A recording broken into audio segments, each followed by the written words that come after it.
पिछले कुछ सालों में दुनिया के माहौल में एक अजीब सा बदलाव महसूस होने लगा है। ये बदलाव किसी एक घटना से नहीं आया, न ही किसी एक देश से शुरू हुआ। ये धीरे धीरे बना, चुपचाप फैलता गया और अभी इतने खुले तौर पर किया जा रहा है कि इसे नजरअंदाज करना नामुमकिन हो गया है। इंडियंस के प्रति बढ़ती हुई नफरत अब कोई हिडन बायस नहीं रही। अब ये पॉलिसीज, प्रोटेस्ट, पब्लिक बिहेवियर और ऑनलाइन नैरेटिव्स का हिस्सा बन चुकी है। आज इंडियंस के प्रति बढ़ता हेट सिर्फ रेसिस्ट कमेंट्स या मीम्स तक सीमित नहीं है। ये जॉब टर्मिनेशन में दिखता है, वीजा रिजेक्शन में दिखता है और उन इंसिडेंट्स में दिखता है जहां किसी इंडियन को सरेआम याद दिलाया जाता है कि वो आउटसाइडर है।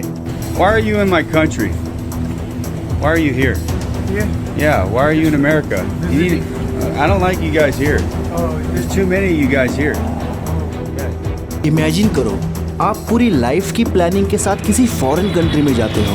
एजुकेशन कंप्लीट करने के बाद इंटर्नशिप, फिर जॉब, फिर सेटलमेंट, और अचानक कुछ ही दिनों या हफ्तों में आपको बिना किसी सॉलिड एक्सप्लेनेशन के वहां से निकाल दिया जाता है।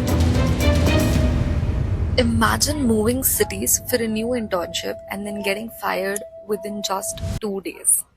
Yup, that happened to me. Official reason कुछ भी हो सकता है, लेकिन अनस्पोकन रीजन वही होता है कि आप इंडियन हो। ये बात इसलिए भी ज्यादा डिस्टर्बिंग लगती है क्योंकि एक समय था जब यही दुनिया भारत की सॉफ्ट पावर से प्रभावित हो रही थी।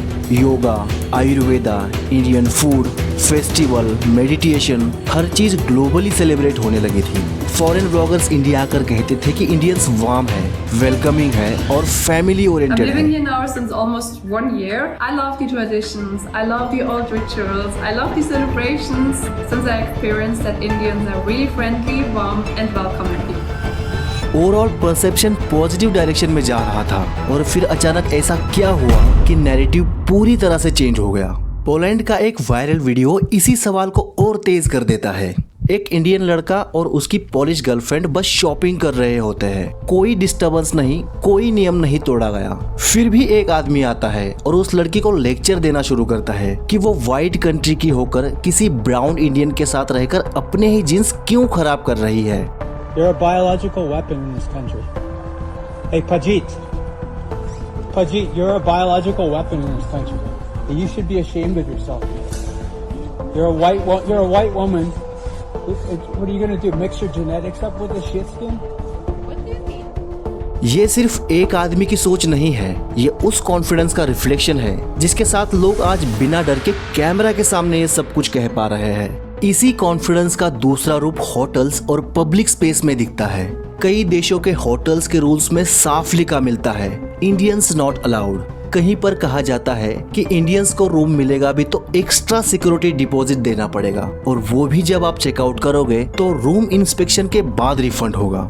यहाँ सवाल सिर्फ डिस्क्रिमिनेशन का नहीं है, सवाल ये है कि ऐसा परसेप्शन बना कैसे कि इंडियन टूरिस्ट अपने आप में रिस्क लगने लगा है। दुबई जैसे लग्जरी डेस्टिनेशन से भी ऐसे रिव्यूज आते हैं जहाँ इंडियंस खुद बताते हैं कि उन्हें साइड ट्रीटमेंट दिया गया। पुराने टॉवल्स, अलग sitting and booked activities foreigners को दी जाती है और इंडियन गेस्ट को क्वाइटली इग्नोर कर दिया जाता है।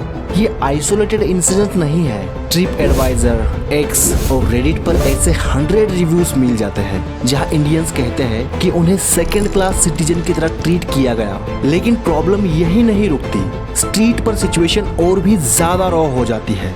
Dirty Indian, go back to your country, why are you here जैसे वर्ड्स अब रियर इंसिडेंट्स नहीं रहे। ऑस्ट्रेलिया, जापान, आयरलैंड, पोलैंड, हर जगह इमिग्रेशन के खिलाफ प्रोटेस्ट हो रहे हैं और ये गुस्सा ज्यादातर इंडियंस की तरफ डायरेक्टेड है। The flame of anti-immigration sentiment is engulfing Australia. Thousands of Australians are taking to the streets to protest the Australian government's immigration policy. Their anger is particularly directed against Indians who have moved to Australia in recent years. Osaka, Japan में protest इस बात को लेकर हुए कि Indians की population वहां तेजी से बढ़ रही है और इंडियन कल्चर जापान में ज्यादा विजिबल होने लगा है। Edogawa Ward in Tokyo is home to over 7,000 Indian residents. The highest number of Indians living in any municipality in Japan. Yes, very good place for Indian people. It's like a mini India. Australia में slogan सुनाई देते हैं, Indian stink flush them out. ये सिर्फ गुस्सा नहीं है, ये डिह्यूमनाइजेशन है, जहां किसी इंसान को इंसान की तरह नहीं एक प्रॉब्लम की तरह देखा जाने लगा है। So why are you in Poland? Why are you here? Do you think that you just can invade Poland? You have your own country. How come you don't go back to your own country? Why don't you go back to your own country? Why are you here? Social media पर यह hate एक organised pattern की तरह दिखता है। Internet पर आप search करो तो इंडियन फूड, सैनिटेशन, स्कैम्स और स्टीरियोटाइप से भरी इमेजेस और वीडियोस की बाढ़ आ जाती है।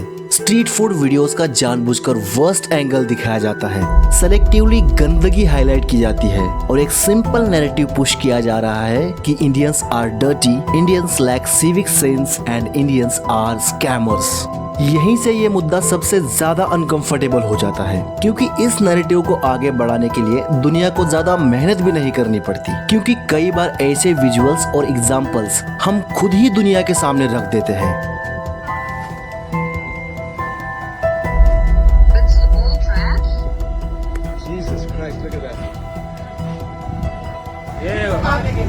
ये अंकल सारा कूड़ा बाहर फेंकते हुए ट्रैक पे ऐसे बाहर फेंका था कौन? ये देखो, बिना किसी कॉन्टेक्स्ट के, बिना पूरी तस्वीर समझे यही मोमेंट्स बाद में स्टीरियोटाइप बन जाते हैं और वही स्टीरियोटाइप धीरे धीरे एक पूरी कम्युनिटी की पहचान तय करने लगते हैं। लंदन में गुजराती में कई बोर्ड्स लिखे हैं, यहाँ थूकना मना है, क्योंकि उन्हें भी पता है कि पान और गुटखा खाने वाले कौन लोग हैं। लेकिन शर्म की बात यह है कि उन्हीं बोर्ड्स पर गुटखा थूक कर लोगों ने उसे लाल कर दिया है। In England, spitting can cost you. Oh, look, you can see here. There's a sign here. It says, I can only read basically. Pan, I can't read the rest. It's all in Gujarati. Okay, it says, don't spit pan. You will be fined £150. Local councils सिर्फ उस गंदगी को clean up करने के लिए हर साल हजारों pounds खर्च कर रहे हैं। कई वीडियोस मौजूद हैं जहां इंडियंस पब्लिक प्लेसेस पर खुलेआम यूरिनेट या डिफेकेट करते दिखते हैं। ये शॉकिंग इसलिए है क्योंकि फॉरेन ट्रैवल करने वाले ज्यादातर Indians educated and well of होते हैं, फिर भी बेसिक सिविक सेंस का ये गैप क्यों है? थाईलैंड के बीचेस पर नशे में सोते इंडियन टूरिस्ट्स, लंदन सबवे में हाथ से खाना खाते लोग, टोरंटो की स्ट्रीट्स पर लाउड म्यूजिक एंड डांस और दुबई में बुर्ज खलीफा के सामने गरबा।